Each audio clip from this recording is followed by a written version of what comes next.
Power room അംഗങ്ങൾ തങ്ങളുടെ അധികാരം ഉപയോഗിച്ച് റൂമിനെ പൂട്ടിയ നടപടി ബിഗ് ബോസ് ഹൗസിൽ വലിയ തർക്കത്തിലാണ് വഴിവെച്ചത്. ജാസ്മിനെയും ഗബ്രിയെയും ലക്ഷ്യം വെച്ചായിരുന്നു പവർ ടീമിൻ്റെ നീക്കങ്ങൾ. ഗ്രൂപ്പ് ടാസ്ക് തുടങ്ങുന്നതിന് തൊട്ടു മുൻപായിരുന്നു സംഭവം. ടാസ്കിനായി ഓരോ ടീമും തയ്യാറെടുക്കുന്നതിനിടെ തൻ്റെ റൂമിൽ നിൽക്കാതെ ജാസ്മിൻ ഗബ്രിയുടെ റൂമിലേക്ക് പോവുകയായിരുന്നു. അവിടെയുള്ള അംഗങ്ങൾക്കൊപ്പം ജാസ്മിൻ സമയം ചെലവഴിച്ചതിന് പിന്നാലെയാണ് ബിഗ് ബോസിനോട് ആവശ്യപ്പെട്ട പവർ ടീം റൂം പൂട്ടിയത്. ഇരുവർക്കും തനിച്ച് നിന്ന് മത്സരിക്കാൻ അവസരം ഉണ്ടായിട്ടും അതിന് തയ്യാറാകാതെ വീണ്ടും ഒരുമിച്ച് നിൽക്കുകയാണ് എന്നാണ് റൂം പൂട്ടിയതിന് പിന്നാലെ പവർ റൂം അംഗങ്ങൾ പ്രേക്ഷകരോടായി വ്യക്തമാക്കിയത്. അതേസമയം റൂം പൂട്ടിയെന്ന് മനസ്സിലാക്കിയതോടെ ഗബ്രിയും ജാസ്മിനും പവർ റൂം അംഗങ്ങൾക്കെതിരെ രംഗത്തെത്തിയിരുന്നു. തനിക്ക് വാഷ്റൂമിൽ പോകണമെന്നും ഡോർ തുറക്കണമെന്നുമായിരുന്നു ഗബ്രിയുടെ ആവശ്യം. സാധിക്കില്ലെന്ന് പവർ ടീം ക്യാപ്റ്റനും വ്യക്തമാക്കിയതോടെ ഗബ്രി ഇരു കൂട്ടുകാരെയും മോശമായ ഭാഷയിൽ പ്രതികരിച്ചു. ഒടുവിൽ ഗബ്രി മാപ്പ് പറഞ്ഞാൽ മുറി തുറക്കാമെന്ന് പവർ റൂം അംഗങ്ങൾ വ്യക്തമാക്കിയെങ്കിലും ഗബ്രി അതിന് തയ്യാറായില്ല. ഇതിനിടയിൽ തനിക്ക് പീരീഡ്സ് ആണെന്നും വാതിൽ തുറക്കണമെന്നും ജാസ്മിനും ആവശ്യപ്പെട്ടു.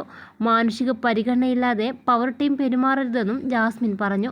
എന്നാൽ ജാസ്മിൻ്റെ ഏറ്റവും അടുത്ത സുഹൃത്തായ ഗബ്രി എന്തുകൊണ്ട് ഈഗോ മാറ്റിവെച്ച് ജാസ്മിന് വേണ്ടിയെങ്കിലും മാപ്പ് പറയാൻ തയ്യാറാകാത്തത് എന്നായിരുന്നു പവർ ടീമിൻ്റെ മറുചോദ്യം.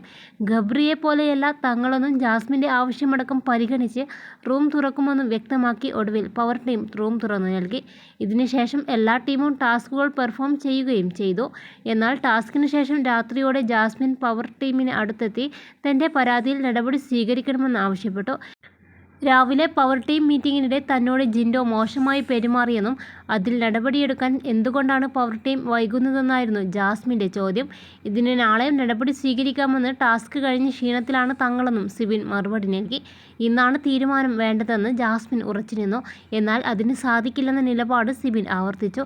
നിങ്ങൾ കാണിച്ച മേലോ ഡ്രാമ കാരണം ടാസ്ക് വൈകിപ്പോയെന്നും ഇപ്പോൾ എന്തായാലും നടപടിയെടുക്കില്ലെന്നും സിബിൻ പറഞ്ഞു. ഇത്രയും കാണിക്കരുതെന്നും ഒരൽപ്പം മനുഷ്യത്വം കാണിക്കാമെന്നുമായിരുന്നു ഇതോടെ ജാസ്മിൻ. എന്നാൽ നിന്നോടൊന്നും മനുഷ്യത്വം കാണിക്കേണ്ട ആവശ്യമില്ലെന്നും അതൊന്നും നീ അർഹിക്കുന്നില്ലെന്നും സിബിൻ പറഞ്ഞു. ശല്യം ചെയ്യലെ ജാസ്മിൻ പോകൂ എന്ന് സിബിൻ പറഞ്ഞെങ്കിലും ജാസ്മിൻ തൻ്റെ വാദങ്ങൾ തുടർന്നുകൊണ്ടേയിരുന്നു. ഇതോടെ ജാസ്മിനെ പരിഹസിച്ച് തമാശ രൂപേണ സിബിൻ ഫ്ലോറിൽ തലകറങ്ങി വീണതായി കിടന്നു. ഇതോടെ കൂടെയുള്ളവരും ആ സംഭവത്തെ രസകരമായി കൈകാര്യം ചെയ്യുകയായിരുന്നു. എന്നെ തോളിലെടുക്കൂ, പവർ റൂമിൽ കൊണ്ടുപോകൂ എന്നൊക്കെ സിബിൻ വിളിച്ചു പറയുന്നുണ്ട്.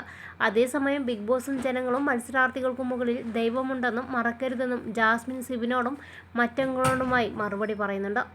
ബിഗ് ബോസ് റിലേറ്റഡ് വാർത്തകൾ ആദ്യമേ നിങ്ങളെത്താൻ ഈ ചാനൽ സബ്സ്ക്രൈബ് ചെയ്ത് വീഡിയോ ലൈക്ക് ചെയ്യാൻ മറക്കല്ലേ.